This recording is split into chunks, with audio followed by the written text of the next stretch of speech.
Properties of parallel lines cut by a transversal. Okay, our objective, so today, is illustrate the properties of parallel line when cut by a transversal. So let us recall first about the types of a line. Okay, so the first type of a line is what we call the intersecting line. So when we say intersecting line, so kindly read. Two planar lines that have a point in common. Okay, when we say intersecting lines, two lines that intersect at exactly one point. So meaning this is an example of intersecting line. Okay, this is two lines lang po ito na nag-intersect sa isang point. This point is what we call the point of intersection. For example, this is line A and this is line B.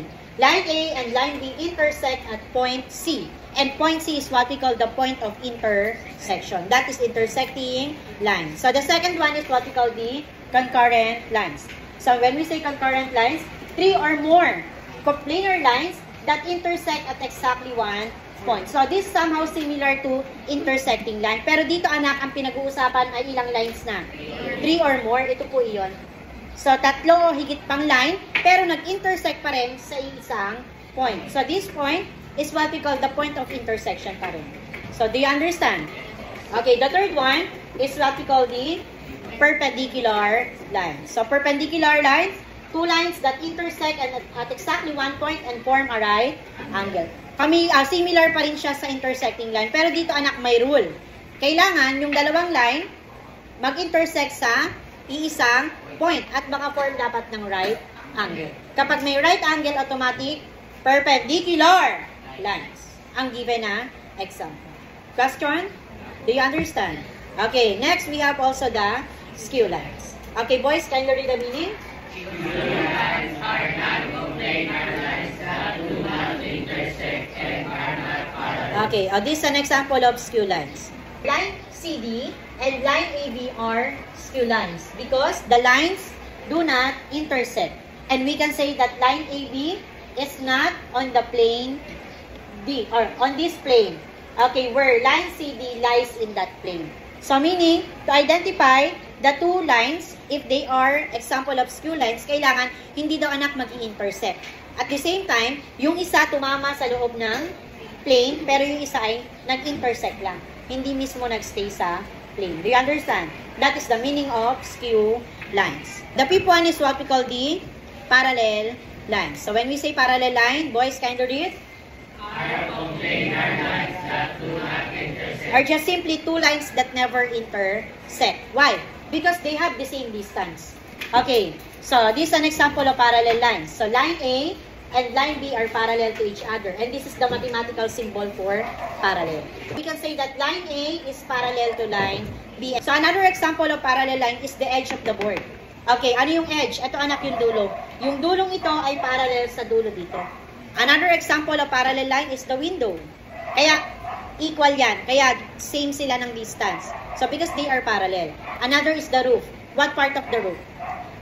Edge of the roof. We have also your table is an example of parallel. How many parallel lines do we have using your table?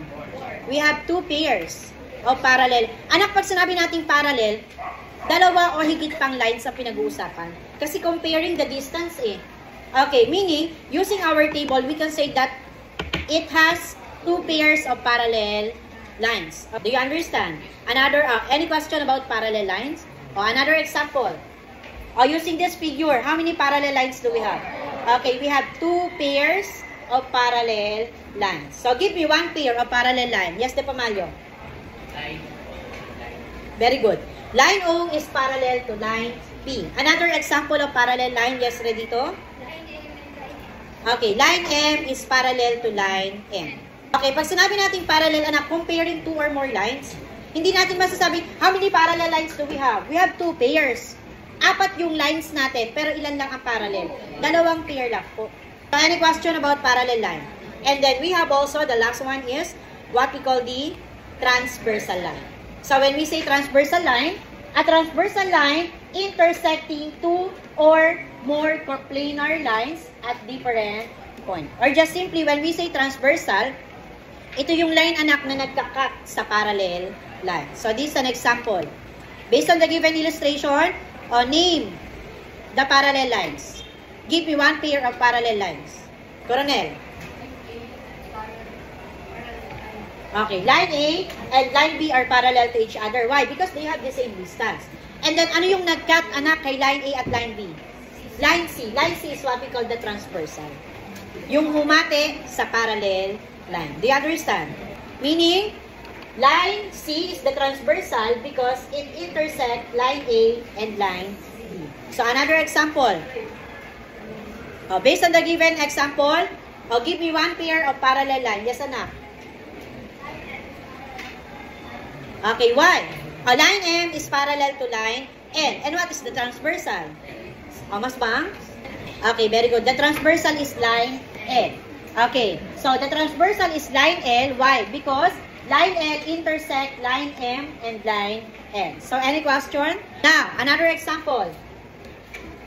Do you think, do we have a transversal?